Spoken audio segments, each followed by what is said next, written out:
आजलाई यो सानो भिडियो यो चतराको लिएर आएको छु। यो चाहिँ हाम्रो चतराको नयाँ पुल। यहाँबाट चाहिँ हामी काठमाडौँ जान सक्छौँ र यहाँ सिजनको बेला पानी बोट खेल्नेहरूको भिड हुन्छ। यहाँबाट सिधै माथि जाँदाखेरि बरा क्षेत्र भोजपुर पुगिन्छ भने यहाँबाट लेफ्ट कञ्चनपुर हुँदै रामपुर लगायत हामी विमानको बाटो हुँदै सिन्धुली जाने बाटो।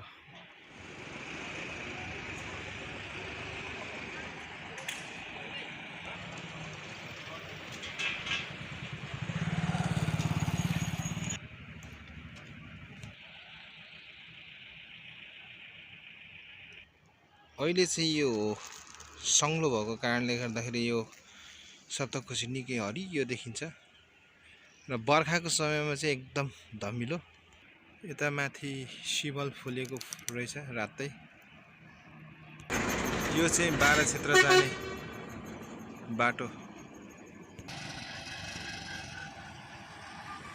र यहाँ पारिपट्टि अघि त्यहीँबाट मैले भिडियो लिएको थिएँ, त्यो ठाउँबाट चाहिँ बोर्डमा खेल्नको लागि जाने बाटो।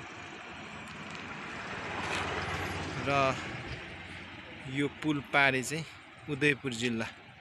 आखिर यो धेरै मैले यहाँको भिडियोहरू बनाइसकेको छु र पनि आज चाहिँ अलिकति मान्छेहरू पनि नभएको अवस्था र खुल्ला छ। नभए यहाँनिर टिकटक बनाउनेहरूको चाहिँ भिड धेरै देखिन्छ। शनिबारको दिन चाहिँ धेरै आउने गर्छन् यहाँनिर मान्छेहरू। जस रमाइलो ठाउँ छ, त्यही भएर पनि हो।